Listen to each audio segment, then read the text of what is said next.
Salut YouTube, on est de retour pour une nouvelle revue de presse. C'est vendredi 11 novembre, normalement c'est férié, mais bon, c'est chacun qui voit.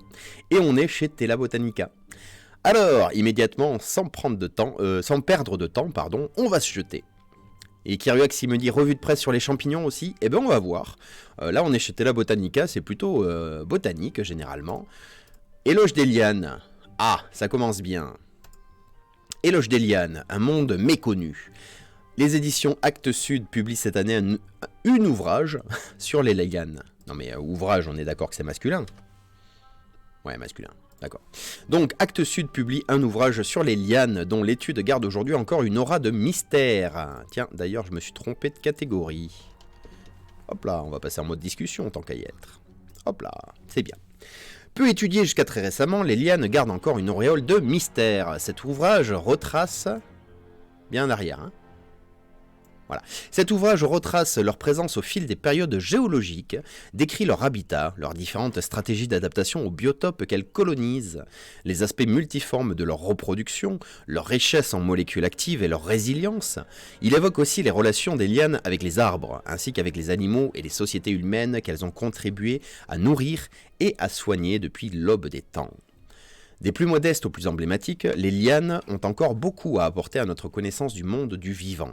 Ce livre est un plaidoyer en leur faveur afin qu'elles soient mieux connues et mieux respectées.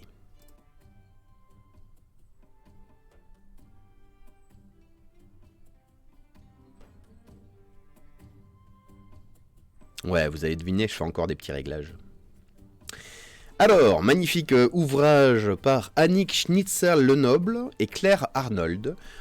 Éloge des lianes, un monde méconnu, une couverture qui me laisse un peu... Ouais, bref. Alors l'auteur, professeur honoraire de l'université de Lorraine, Annick Schnitzler, a consacré ses recherches à l'écologie forestière en région tempérée et tropicale, et plus particulièrement à l'étude des lianes. Elle est déjà l'auteur de plusieurs livres destinés au grand public, notamment Forêt sauvage chez Glénat. Docteur en biologie, Claire Arnold est spécialisée dans l'écologie et la génétique des populations. Ses recherches se sont tout d'abord focalisées sur la vigne sauvage, puis sur sa parente cultivée, ou comment prétendre qu'on aime la botanique, tout ça pour faire de la nœnologie. Hein. Elle a ensuite parcouru les forêts du monde afin de mieux comprendre le rôle des lianes dans les écosystèmes forestiers. Et avec la contribution et les dessins de Francis Allais. Ah oui, mais je comprends mieux. Du coup, un ouvrage à 32 € pour 288 pages. Vous savez que ici... Bah c'est où ? Ici, nous aimons le rapport qualité-prix. Mais c'est pas ça du tout. J'ouvre n'importe quoi. Ah bon ? Je peux pas l'ouvrir, ça ? Donc ici, nous aimons le rapport qualité-prix. 32 € divisé par 288 pages, ça nous fait du 11 centimes la page. Voilà, c'est valable. Ah, et Kyriax qui me demande, moi qui suis naturaliste, est-ce que c'est un mythe quand on voit Tarzan qui se déplace en liane dans la jungle ? Je veux dire, est-ce que c'est physiquement possible ? Physiquement, oui, sur certaines lianes, c'est possible. Sans problème. Par contre, que les lianes soient bien alignées comme il faut pour que Tarzan puisse vraiment faire des centaines de mètres, ça c'est du cinéma. Alors on va aller voir un petit extrait, s'il y a un petit extrait d'ailleurs. Revue de presse à lire sur le web, du même auteur bien sûr, mais pas d'extrait. Où trouver le livre ? Oui.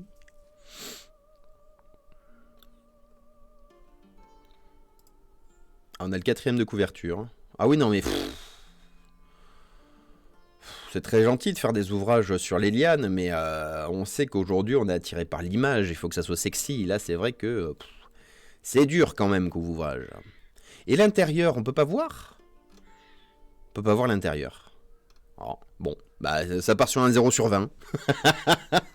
On peut pas regarder dedans. Bon, ben alors il faudra aller en librairie pour jeter un œil, savoir à quoi ça ressemble, parce qu'on nous parle d'illustrations de Francis Allais, j'avais pas vu une seule. Les manchots de Mandela, oui bon, chacun son truc. Aucun avis, vie pratique, et ben non, on peut pas. Voyons, essayons de chercher quand même. La Fnac, est-ce que la Fnac donne un extrait ?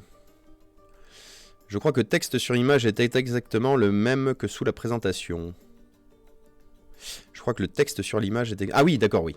Oui, c'est un peu étudié récemment, les lianes gardent encore une auréole de mystère, etc., etc. Oui. Peu étudié jusqu'à très récemment, les lianes gardent encore un auréole de mystère.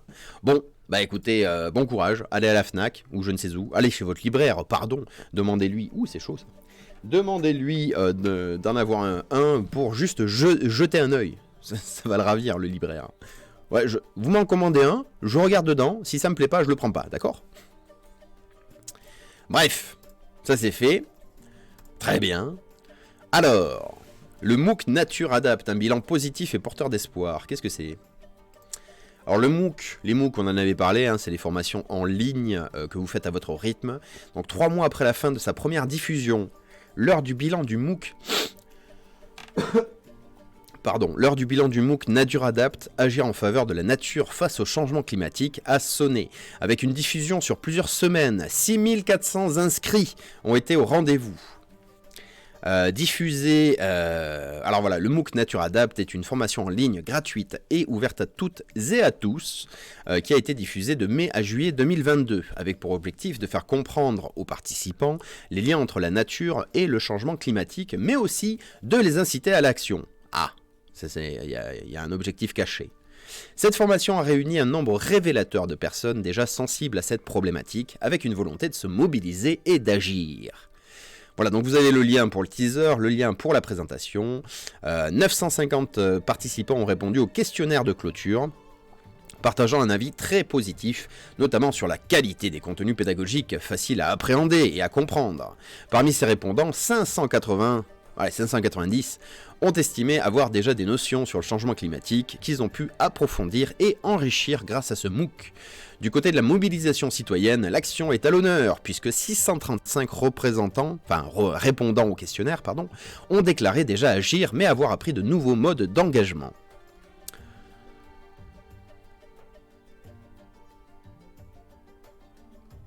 Ah, 6400 personnes inscrites, 2000 qui ont obtenu l'attestation de formation. Donc sur les 6000, il y en a que 2000 qui ont été diplômés. Bravo.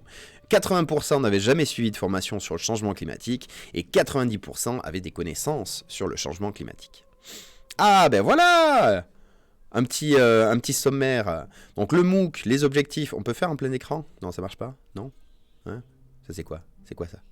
Ajuster la page. Ah oui, non, c'est nul. Bref. Donc, les objectifs, l'équipe, le contenu, les chiffres clés, blablabla, d'accord, les objectifs, l'équipe. Ah oui, il y a du monde qui est intervenu.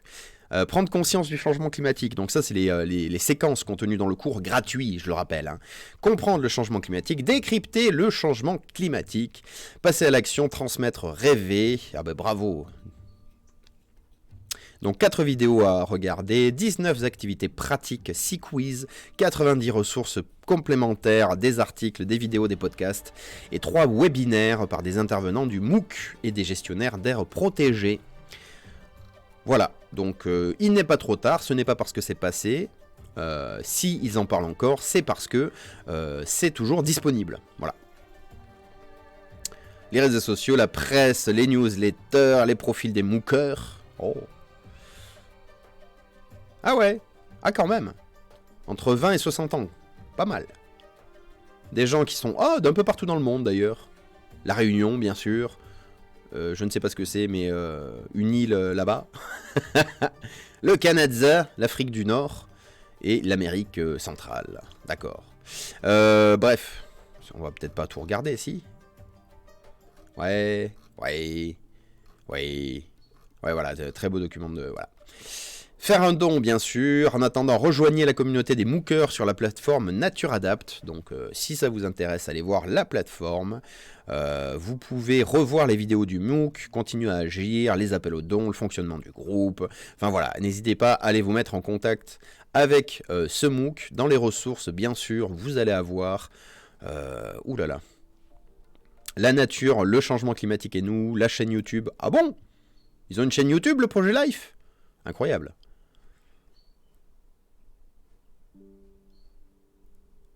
Ah ouais. Rappelez-moi à la fin de la revue de presse, il faut qu'on aille voir la vidéo de la LPO et du gras. Hein, qu'on n'a pas vu jusqu'ici, je crois.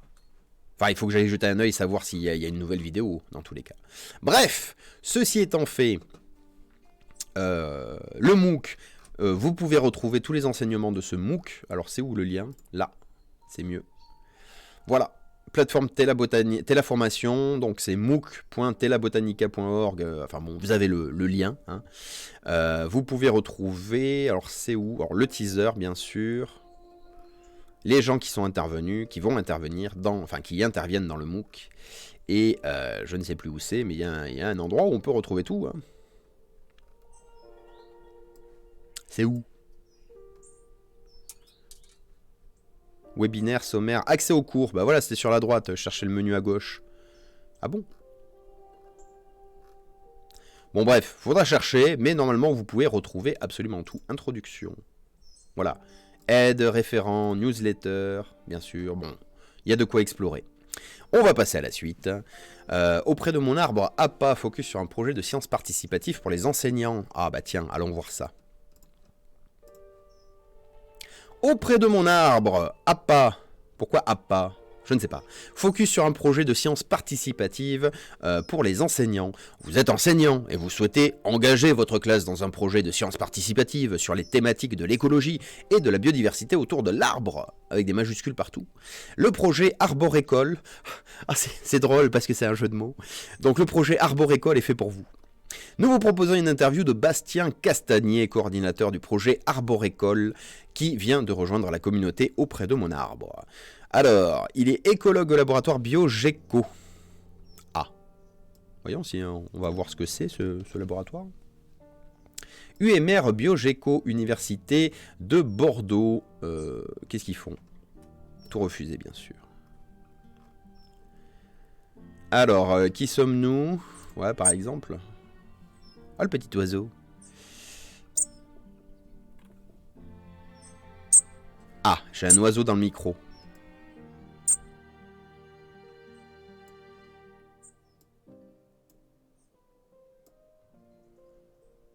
C'est bon, il est calmé le piou-piou? Ouais, ça a l'air d'aller.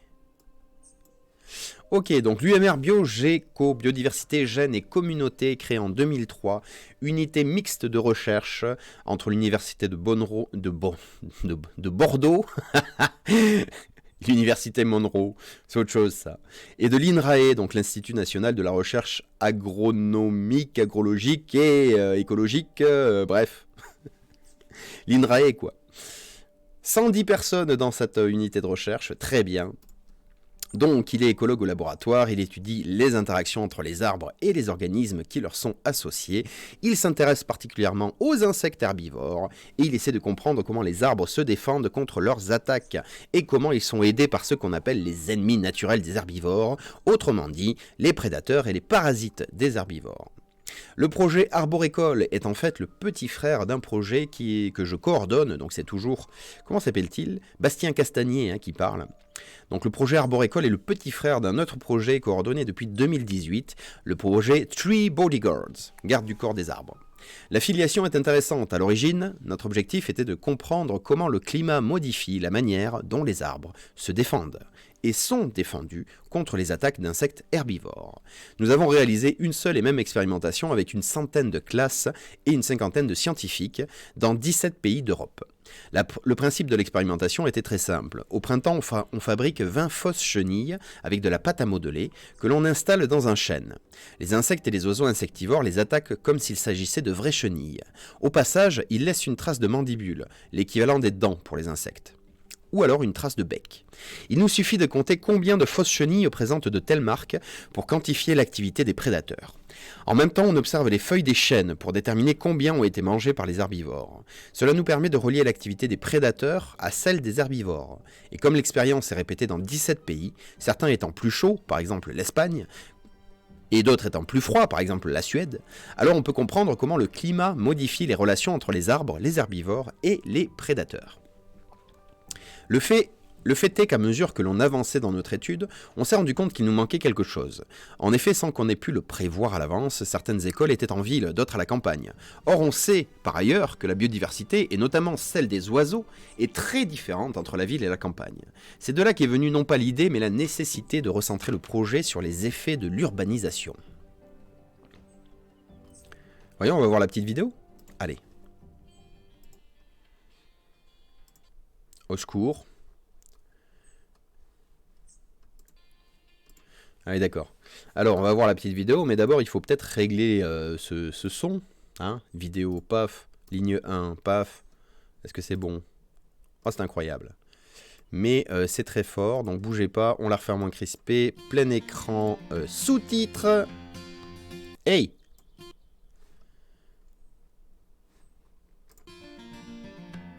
Pourquoi je l'entends pas? Oh là là, ça reparti. Quoi? Mais c'est une blague. Au secours. Vous l'entendez, vous? Moi, ça dit que ça passe, hein. Mais je l'entends pas. Ah, quel bonheur.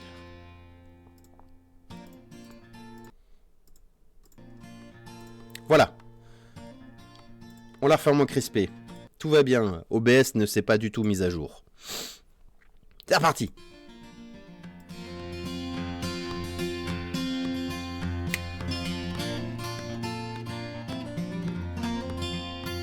Ah, il a loupé une note.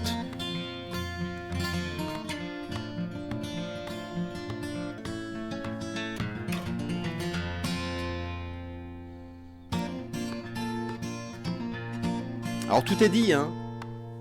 Il faut lire, pardon. Mais il n'y a que de la musique et le sous-titre, il a entendu Bueno. Applausos. Ah oui.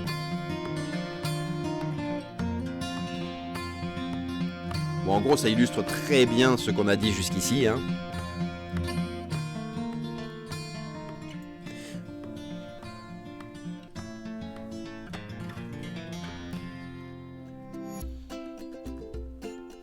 Ah bah évidemment qu'il travaille sur du chêne. Un des arbres les plus emblématiques d'Europe. Le chêne pédonculé et son cortège d'herbivores et leurs prédateurs. Bah oui. Et dans le but d'aider les enseignants, bien sûr.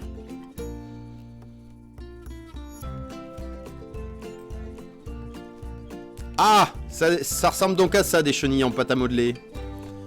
Vert fluo. Est-ce bien raisonnable?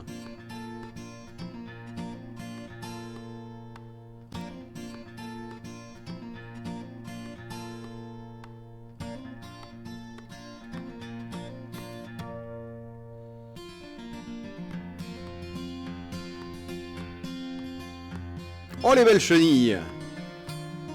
Ah oui, d'accord. Ah, elles se sont fait défoncer, les chenilles en pâte à modeler. Ah, comprendre le fonctionnement de la science. Bravo. Bon, je pourrais même disparaître, hein, tant que... Ah bah, c'est fini. D'accord, bon, bah, ça c'était l'illustration des petites chenilles en pâte à modeler. Quel est l'objectif de ce projet? Ah oui. Donc le principal objectif du projet Arborécole, qui est la suite du projet où on fait des chenilles en pâte à modeler, essayez de suivre. Donc le principal objectif, c'est de comprendre comment l'urbanisation modifie la biodiversité, et en cascade, de comprendre le rôle qu'elle joue dans la résistance des arbres aux attaques d'insectes herbivores. Pour cela, ils vont utiliser la même démarche que celle éprouvée dans le projet Tree Bodyguards. Hein, mais en ajoutant une dimension, la diversité des arbres. Aussi, nous invitons les classes qui s'inscrivent pour participer au projet à mettre en place les fausses chenilles au printemps dans un chêne, mais aussi à identifier les arbres voisins, et bien sûr à partager cette information avec nous. Il y a bien sûr un objectif caché au projet, celui de faire sortir les élèves en dehors de la classe, pour découvrir leur environnement immédiat sous un angle nouveau, celui de l'écologie et de la science. Ah. Et pour nous les scientifiques, il s'agit d'obtenir un maximum de données sur les interactions entre les arbres, les insectes herbivores et leurs prédateurs dans un maximum de situations. L'approche participative nous permet de multiplier les observations, cela renforcera notre capacité à généraliser les résultats que nous obtiendrons. Bravo! Mais on ne lance pas ce genre de projet uniquement pour obtenir des données. Il est évident que c'est aussi l'occasion de présenter aux élèves et aux enseignants la recherche vue de l'intérieur, et de montrer comment l'on peut construire les connaissances scientifiques en écologie. Il y a aussi un intérêt pédagogique, mais ça serait plus aux enseignants d'en parler. Ah, bah voilà.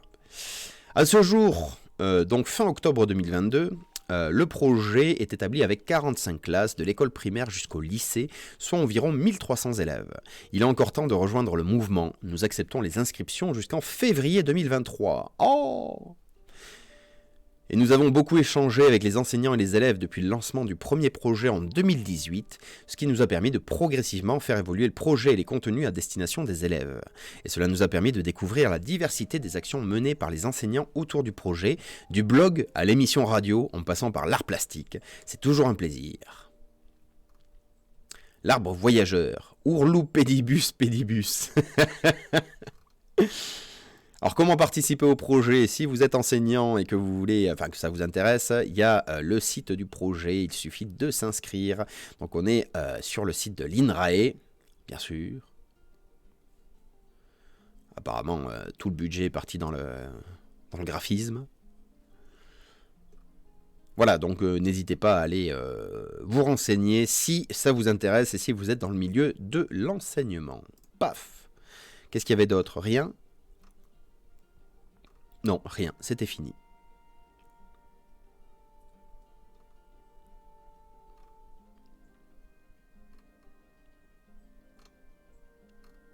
Alors oui, je fais un peu l'impasse sur comment communiquez-vous les résultats. En gros, qu'est-ce qu'ils disent? Le projet est prévu pour durer jusqu'en 2024, donc ça ne sera pas publié avant 2025, voire 2026, connaissant le milieu de la recherche. Les partenaires, le rectorat de l'Académie de Bordeaux, bien sûr, la Maison pour la Science de l'Aquitaine, et au final, l'APA, c'est quoi? Auprès de mon arbre. Et pourquoi APA? La communauté auprès de mon arbre a pour objectif de rassembler les observatoires citoyens autour de l'arbre, mais aussi de permettre d'informer le public et d'échanger sur toutes les actualités liées aux arbres. L'espace projet auprès de mon arbre. Mais pourquoi ça s'appelle APA? C'est ça? Ah oui, du coup, le projet APA, c'est la réunification de tous les observatoires citoyens. Donc il y en a certains dont on avait déjà parlé. Streets, c'est suivre les pieds d'arbres dans les rues des villes. Donc dans streets, il y a le mot tree. Donc dans le mot rue, il y a le mot arbre. Bravo. Lichen Go, suivi des lichens. Donc dans la série des Pokémon Go. Tiens, je le connaissais pas celui-là. Ah, ils fournissent pas la Pokéball. Inventaire des arbres remarquables. L'observatoire des saisons, c'est pour voir si les saisons se décalent. Phénoclim, c'est la phénologie des arbres, enfin des plantes si je ne me trompe pas. Aux arbres citoyens, inventaire des arbres têtards en Isère, dans le Pas-de-Calais, au Pays Basque, dans les Deux-Sèvres. Ouais, voilà, il y a plein de programmes de participation citoyenne si vous ne savez pas quoi faire et que vous voulez justement participer. Donc bravo, c'était quoi? Le projet auprès de mon arbre. Non, arborécole, c'est ça. Bravo, belle initiative. Quelle heure est-il? 8h59, c'est parfait. Questionnaire de thèse phytotoxicologie. Qu'est-ce à dire que ceci? Benoît Blanchard, je connais ça. Ah non, je connais pas, c'est pas le même. Benoît Blanchard fait appel dans le cadre de sa thèse pour répondre à un questionnaire. Fait appel à vous dans le cadre de sa thèse pour répondre à un questionnaire sur le thème « Place du pharmacien d'officine en phytotoxicologie. État des lieux et pistes d'amélioration ». Alors lisons ce qu'il a à nous dire. Bonjour, je me présente Benoît Blanchard, actuellement étudiant en 6e année en filière officine à la faculté de pharmacie d'Angers. Dans le cadre de ma thèse d'exercice de pharmacien, je déploie un questionnaire à destination du grand public. Je me suis donc naturellement tourné vers le réseau Tela Botanica. Voici le lien de mon questionnaire en version Google Form. Par avance, je vous remercie des quelques minutes que vous accorderez à remplir ce questionnaire. Alors, allons voir ça. Quoi? Ah! Voilà autre chose.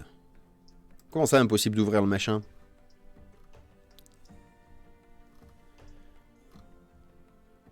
Ah ben voilà. Eh bien, ça s'arrête là, le questionnaire. Oh! Eh bien, Benoît, n'hésitez pas à repasser dans le coin. C'était quand ça? 10 novembre. Voilà, c'était hier ça. Scandaleux. Bon, bah écoutez, Benoît, on reviendra dans le coin lorsque votre questionnaire sera en ligne. Stitch Life, aquarelle et plantes par Laurence Courdier, art et botanique. Très bien ça. Donc Stitch Life, aquarelle et plantes par Laurence Coudrier dans le hashtag art et botanique. Une plante est un chant dont le rythme déploie une forme certaine et dans l'espace expose un mystère du temps. Extrait de Dialogue de l'arbre par Paul Valéry en 1943. Je vous laisse réfléchir là-dessus. Oh. On va faire la miniature, regardez. Oh. On est à combien là? 1,33. Magnifique.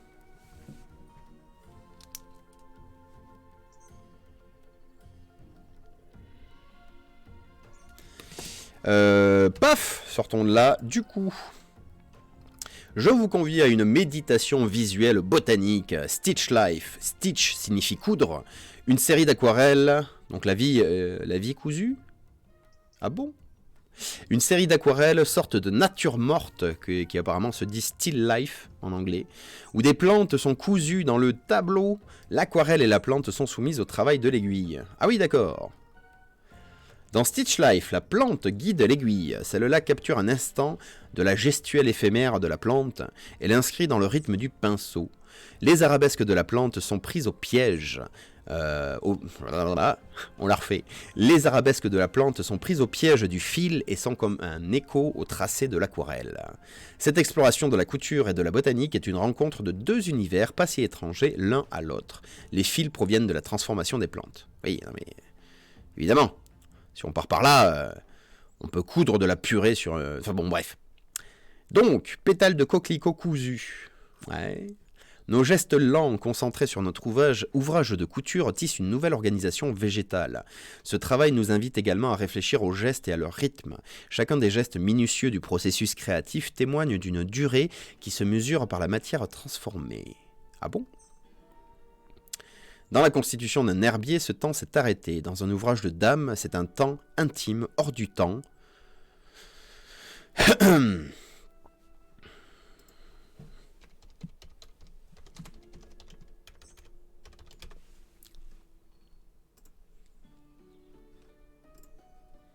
Vous allez me dire que je chipote, mais je suis allé vérifier quand même s'il y avait des synonymes au mot temps. Du coup, enfin dans la sobriété du trait de pinceau ou de vaporisation de l'aquarelle par le souffle, c'est une forme méditative de peinture qui accompagne la forme végétale. Attendez, je comprends pas. Du coup, c'est peint ou pas du tout? Ça n'a pas l'air peint. Ces gestes ne seront jamais aussi lents que le mouvement des espèces végétales, comme disait Francis Allais. Arrêtez de citer Francis Allais, voyons. Donc, comme disait Francis Allais, botaniste, notre vie n'aura été qu'un bref scintillement pendant que croissent et se déplacent dans l'espace les plantes sur des millions d'années.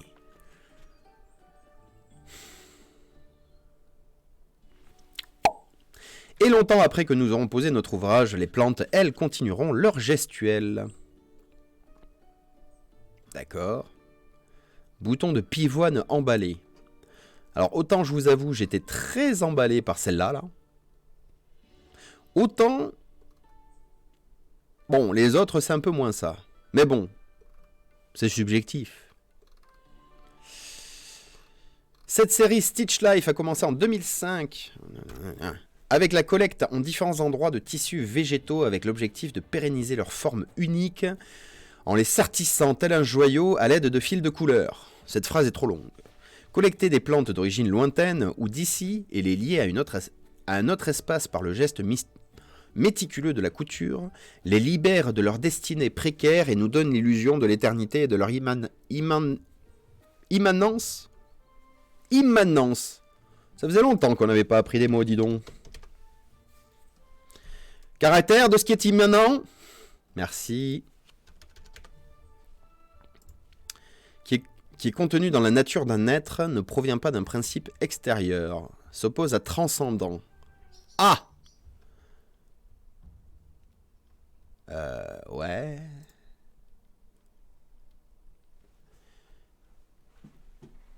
Qui est impliqué. Philosophiquement, ça signifie qui est impliqué.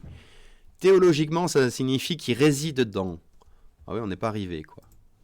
Du coup, attendez, on va essayer de comprendre la phrase. Collecter des plantes d'origine lointaine. Ouais. Et les lier à un autre espace par le geste méticuleux de la couture. Les libère de leur destinée précaire et nous donne l'illusion de l'éternité et de leur immanence.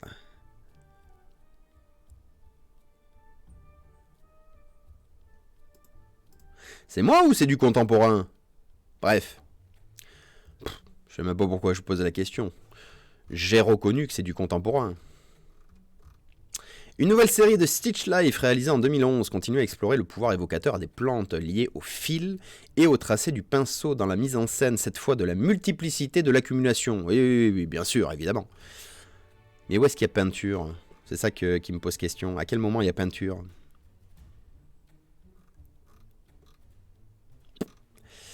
Les pétales, les fruits, les graines, les feuilles, éparpillés sur le papier, aquarelle peint. Ah, voilà ma réponse. Les formes végétales en désordre se réorganisent dans la trame des fils. Ah bon?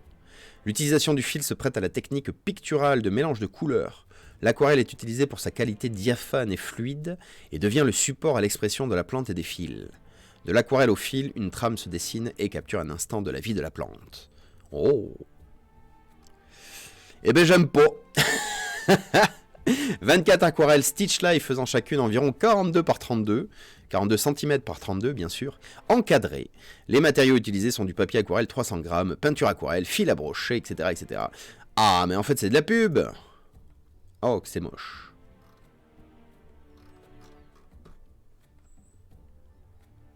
Laurence Courdier, artiste plasticienne. D'accord, c'est de la pub, j'avais pas compris. Ah. Carte pliante, ah carrément. Prunus dulcis. D'accord, bah chacun son délire, hein, j'ai envie de dire. Bravo!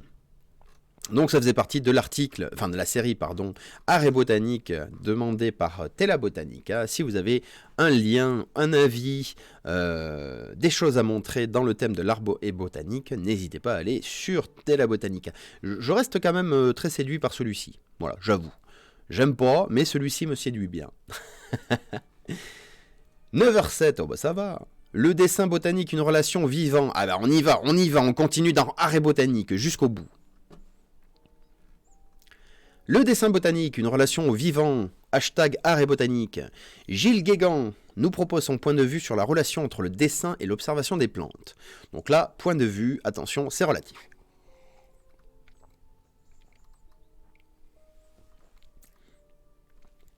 Belle illustration aquarelliste, n'empêche, du plantain. On va se mettre en plein écran parce qu'à chaque fois, je sais pas ce qu'ils ont. C'est moi qui ai trop zoomé ou quoi? Ah oui, c'est peut-être moi qui ai trop zoomé. Regardez, là c'est pas mal. Plantagola lanceolata, bien sûr. Lygeum spartum. Ah! J'ai su ça ce que c'était. Lygeum spartum.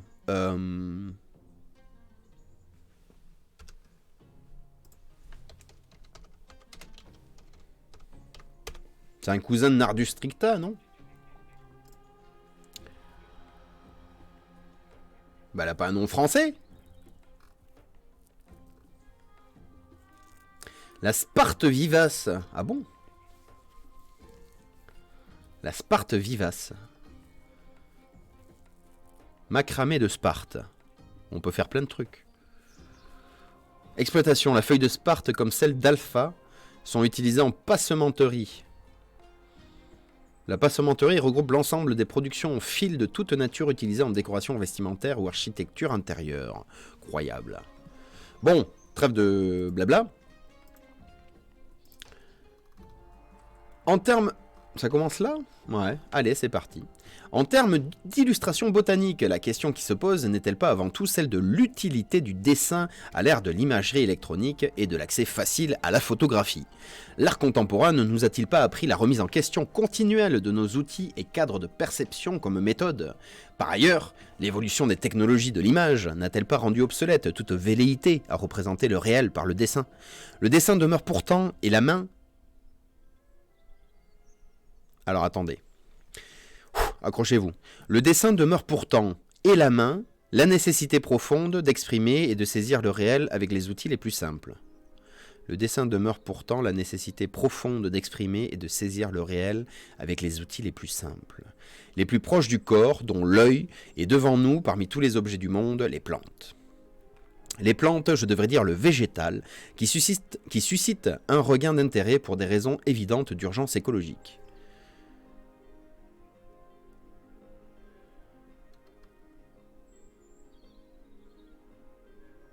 Très belle illustration d'Anstracia, je sais jamais.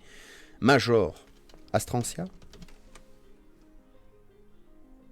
Major Astrantia, tout à fait. Mais on va pas avoir de prononciation là-dessus, ben non. La grande Astrance. Oh. Bref. C'est au croisement de ces nécessités, donc symbolisation du monde, prolongement du corps et observation de la vie, que se situe l'intérêt du dessin botanique. On peut y ajouter la recherche stylistique ou présence du geste, d'une individualité, et de la manière et de la matière même du dessin, les pigments, les taches, les griffures. Alors oui, la nécessité du dessin botanique reste entière, en tant que manifestation les plus intimes de notre relation aux plantes et de l'émotion que ces représentations peuvent susciter. Mais sur ce dernier point, on pourra en dire autant de la photographie. Certes, la précision du dessin et sa dimension esthétique lui confèrent d'évidentes qualités pédagogiques. Mais comment exprimer un rapport nouveau aux plantes et plus globalement au monde qui nous contient, et non pas seulement que nous observons comme de l'extérieur ? Là encore, l'art contemporain peut nous ouvrir des voies libératrices vis-à-vis de la seule virtuosité ou compétence technique. Je souscris aux exemples cités par Elisabeth Vitou, auxquels j'ajouterai parmi d'autres, et pour en rester aux représentations picturales, les fleurs de Georgia O'Keeffe et les forêts de Giuseppe Pennone. Les forêts de Giuseppe Pennone ? Ah ! Qu'est-ce que c'est que ça encore ? Un géant des forêts dans un écrin de béton. Ah bon ? Ah oui, d'accord.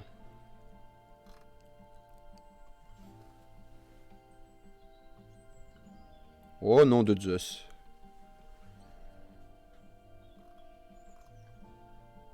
Ouais, il fait du land art, mais en intérieur. D'accord. Bon, ben on verra ça un autre jour. En plus de la nécessité de représenter un appareil floral, des nervures des feuilles, des racines, comment faire ressentir un frémissement, un perpétuel mouvement ? On peut se souvenir que le fusain, pour dessiner, est un charbon de bois qu'on a longtemps dessiné avec un roseau et que les premiers pigments tinctoriaux sont d'origine minérale et végétale. Ainsi, quand je dessine une fleur, elle n'est pas juste mon modèle, mais elle contient déjà tout mon dessin et elle contient aussi tout mon souffle. Continuons à dessiner.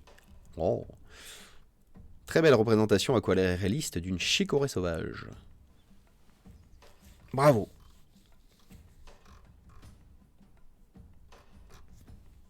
Ah, j'ai une douleur fulgurante dans l'œil gauche, c'est normal ça ? Bref. Donc le dessin botanique, point de vue de Gilles Guégan qui nous dit, en conclusion, continuons de dessiner. Bravo. Quelle heure est-il ? 9h13, très bien, on va se faire... Oh, le GHRA, il faut pas l'oublier. LPO GHRA. Ça.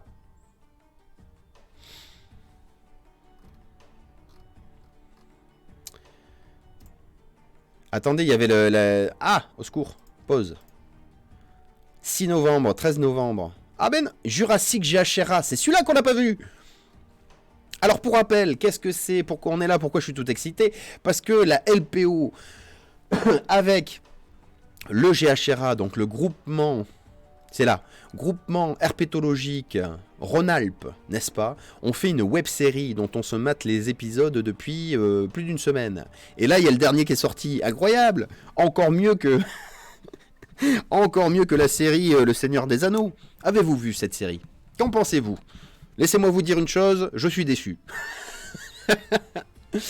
Allez, on va se couper rapidement l'ambiance musicale.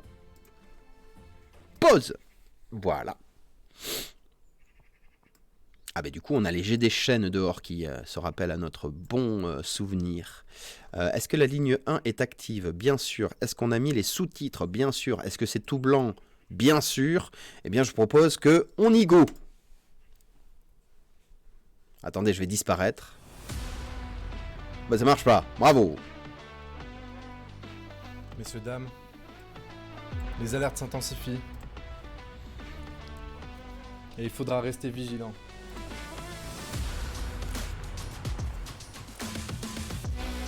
Nous œuvrons en complète autonomie au sein d'un groupe d'herpétologues.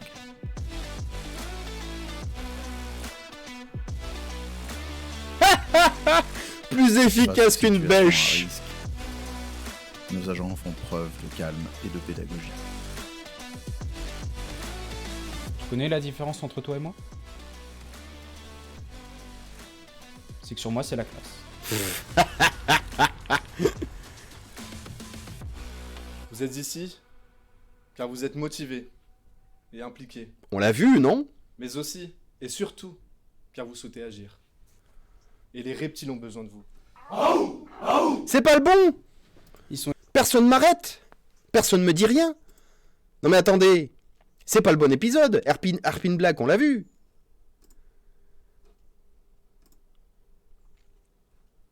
Secours! Secours! Série web, les herpétos. Jurassic Gras, voilà! Voilà, là, on est bien. Excusez-moi, faux départ, je sais pas ce qui m'a pris. On est reparti. Bougez pas d'inquiétude, c'est reparti. Vous me plaisez, tous les deux. Et c'est quelque chose que je sens immédiatement. C'est un don. J'ai découvert ce marais quelque part dans le Beaujolais. C'est un don Il est géré par le Conservatoire et une des malédiction. Espaces naturels. Et j'ai consacré les 5 dernières années à l'observation de ce patrimoine biologique. J'ai dépensé sans Qu'est-ce que vous compter. attendez de nous? C'est pile dans vos cordes. Oh, c'est beau! Oh, c'est beau!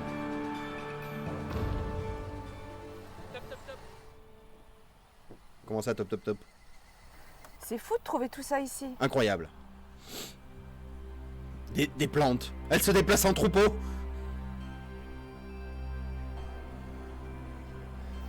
Alan, cette espèce de rainette n'est pas connue du secteur depuis des dizaines d'années. Incroyable. Enfin, je veux dire, cette chose... Cette chose. Quoi? Tourne ta tête. Ah oui, c'est un arbuste. Regarde. Mais c'est... Des quenouilles. Ah non. Un triton ou une salamandre. c'est un triton crété. C'est un triton crété. Il l'a fait. Il en a trouvé, ce vieux dégénéré. Il a trouvé des tritons. Cette espèce est bien dans le marais. Ah bah Les oui. théories à son sujet sont complètement fausses. Il en reste encore quelques-uns. Regarde.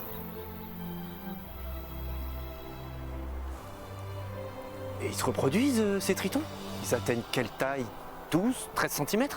Les tritons crétés, oui, ils se reproduisent. Ils atteignent les 17 cm. 17 cm. 7 cm. Salut Minimoys. Ça va et toi? Nous pourrions faire une réserve sur ce marais. Ah oui, une réserve. Et ils sont nombreux? Nous avons compté des pontes de grenouilles agiles. Il y en avait au moins 60. Vous avez des grenouilles agiles? On a des grenouilles agiles. Vous dites que vous avez des grenouilles agiles? Vous dites ça? Nous avons recensé des tritons crétés et des grenouilles agiles. Respire. Mets ta tête dans les genoux. Dans les genoux? C'est pas entre tes jambes? Professeur Gras, mon cher professeur Sattler, bienvenue dans le Beaujolais. Bienvenue dans le Beaujolais.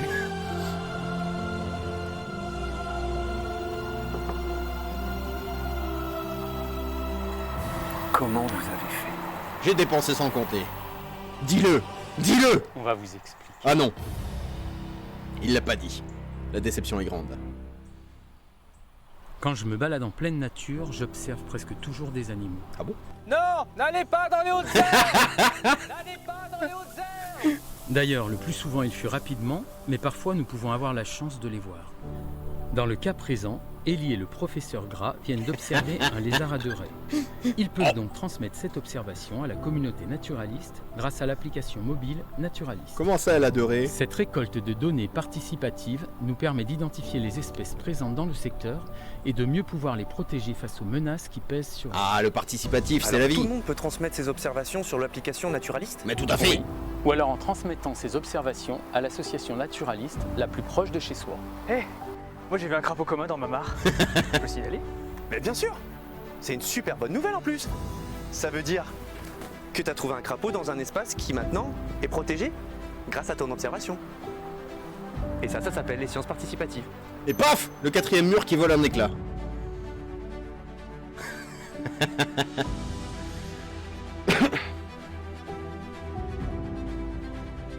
Pocholet?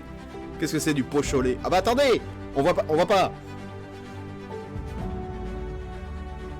Conservatoire des espaces naturels de Rhône-Alpes, la commune de Saint-Georges, bravo.